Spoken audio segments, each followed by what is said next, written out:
Welcome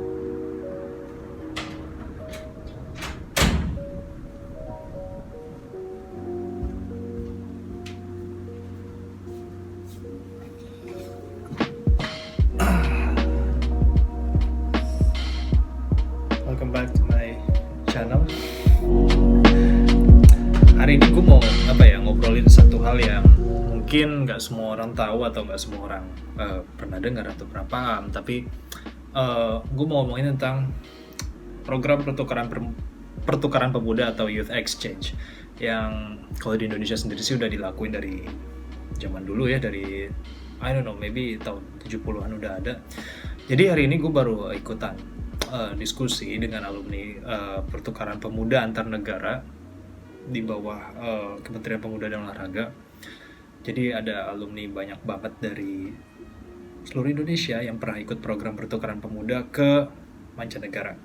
Ada dari Kanada, Australia, Korea, Jepang, dan program multilateral lainnya gitu. Kalau gue mau flashback sendiri, gue sendiri sebetulnya pertama kali mendengar istilah PPAN atau program pertukaran pemuda ini dulu waktu pertama kali baca novelnya Ahmad Fuadi, Negeri Lima Menara atau apa ya kalau nggak salah. Jadi di situ di novel itu dia cerita tentang pengalaman dia jadi delegasi Indonesia di program pertukaran pemuda itu ke Kanada. Dari situ gue tertarik dan mulai cari-cari informasi tentang youth exchange ini, program pertukaran pemuda ini. Sampai akhirnya gue ketemu di tahun 2012 atau 2013, kayak 2012 gue lupa.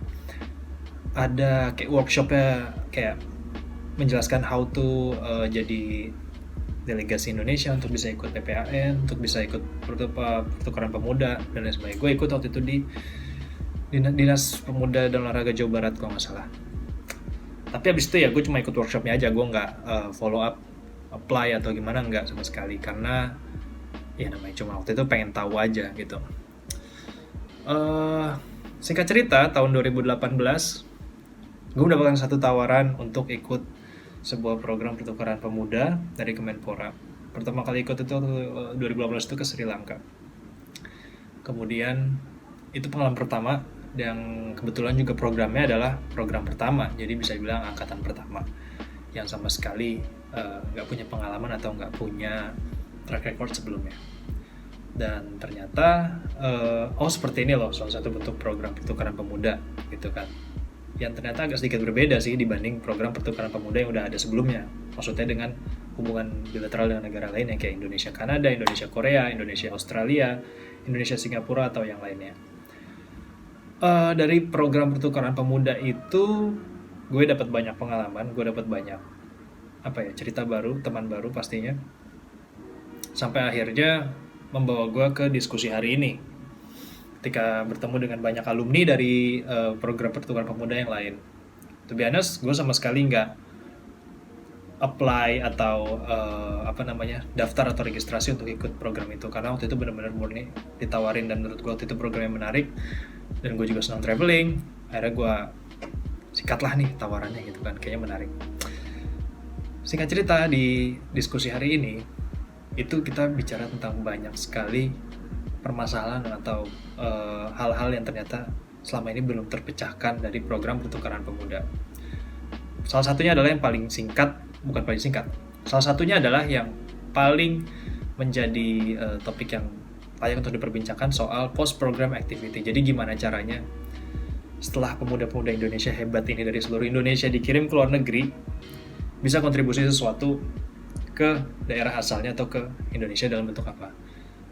Itu yang jadi perdebatan atau jadi diskusi yang cukup menarik di hari ini, karena sampai saat ini baik dari Kemenpora sendiri atau dari beberapa orang-orang yang ikut di program itu belum melakukannya secara maksimal. Dalam artian sebagian besar program pertukaran pemuda ini dibiayai oleh APBN, artinya ada tanggung jawab penyelenggara hal ini Kemenpora, termasuk juga delegasinya, itu anak mudanya yang ikut program ini, kepada masyarakat, karena kita udah pakai duit masyarakat nih, kayak gitu.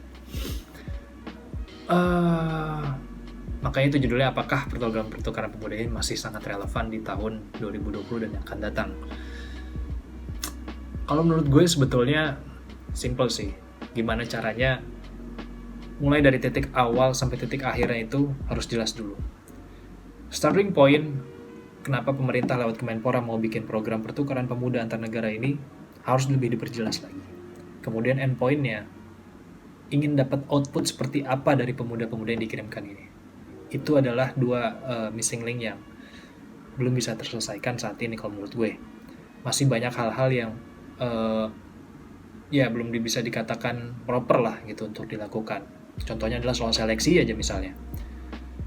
Masih banyak informasi yang belum dibagikan secara transparan dan aksesnya yang sulit untuk banyak pemuda di Indonesia untuk ikut program pertukaran pemuda ini gitu.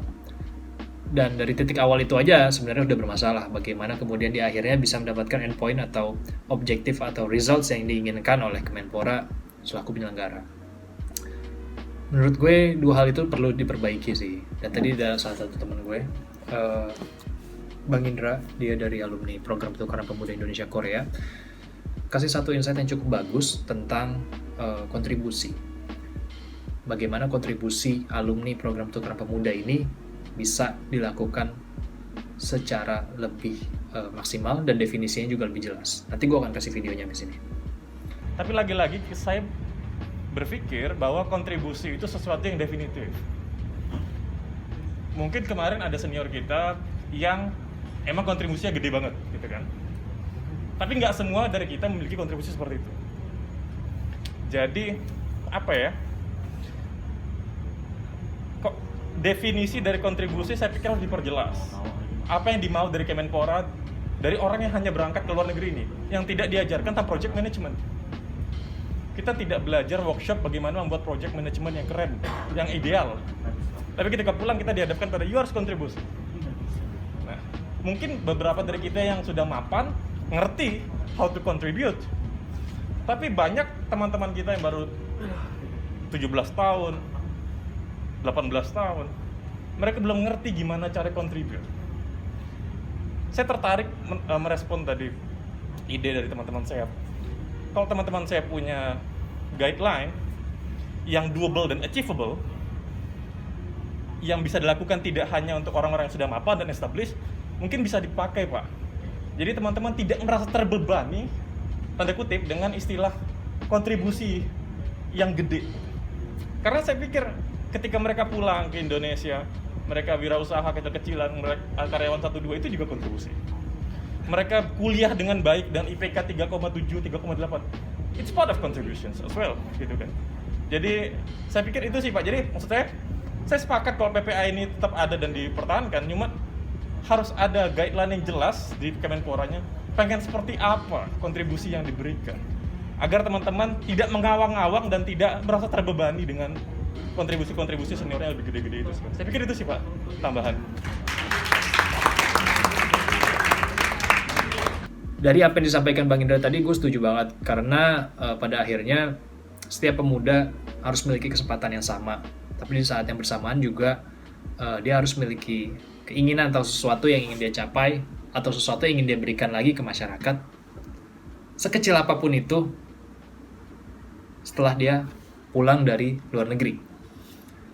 Maka dari itu definisinya harus sangat-sangat jelas tentang kontribusi, tentang rekrutmen, seleksi, sampai kreasi-kreasi yang ada di program itu, sama program itu berlangsung.